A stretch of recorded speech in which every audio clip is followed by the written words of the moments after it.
Hi guys, welcome back to another episode of Spiritual Sense. Thank you so much for tuning in and joining back today. Good to be here again, and I do not take this privilege for granted. Thank God for this grace and thank God for this opportunity. Yeah, I'm grateful to God that you're also alive. You're seeing me right now. Yeah, it's a privilege. It's a privilege. I hope that you are also thankful to God. And thank God that this month of August, you know, it's gradually wrapping up. Give glory to Him. And to our first time as our guest, we say thank you for coming, thank you for being here, and we say God bless you. Please do ensure that even if you've been here, but you have not subscribed at any point in time, please do well to do so. Go back to subscribe and let's grow this community. Let's grow.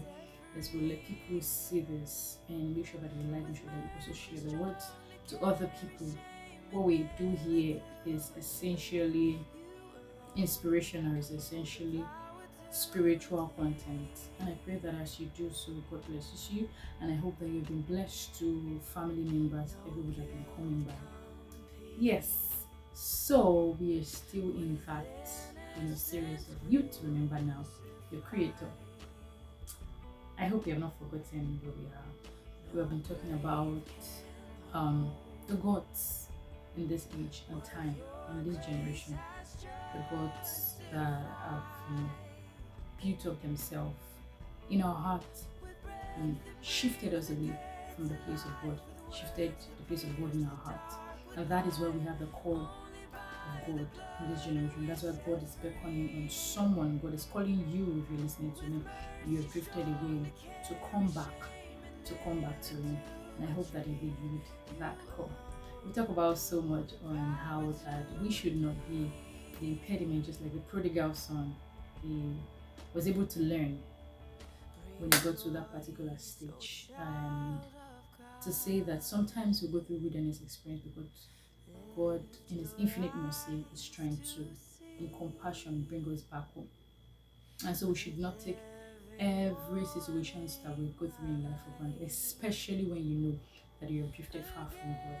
And this might just be God asking you again to please come home. To please come home. Today, I just want to touch base on the matter of lust. That is another word that's presented itself. So mightily in this generation. Lust. Ha! Oh my goodness. Hardly will you see, in the generation, youth and people that have been distracted away, that are not in constant sync with God and constantly dwelling in the place of the presence, that are not battling with one lust or the other. That's the thing, because the devil, will look so powerful with his instrument and everything. It's only with the hammer of God that we can try, that we can always fight him and bring him down and submitting ourselves to the Lord. But the real thing is that the matter lust. When the Bible says that for the things that are in the world, the lust of the flesh, the lust of the eyes, the pride of life, they are not from God, they're the things that are in the world. And why God really was big about it, to say that these things are anti-God, because they take the place of God in your life.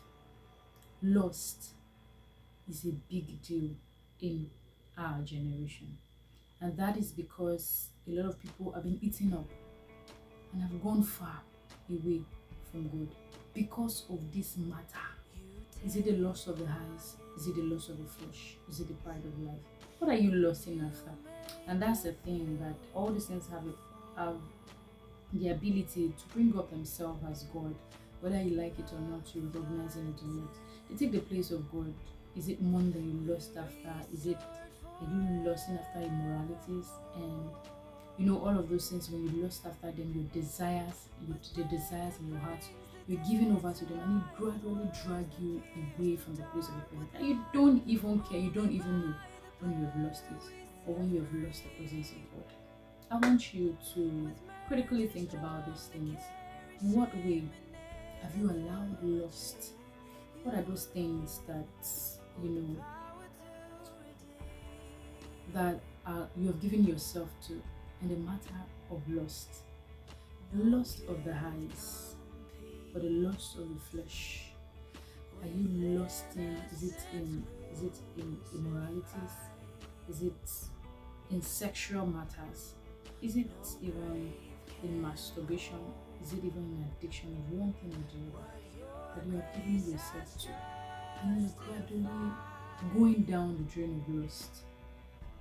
Before we talk about the matter of lust, otherness, greediness, and all of the things that is really happening in our generation, I want you to really think about the matter of lust and look at your life, look at yourself.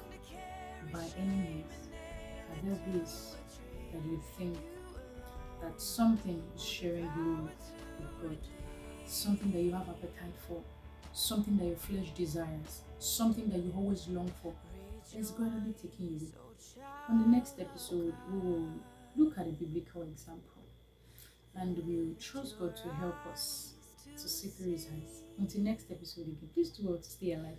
Keep believing, keep growing. Shalom.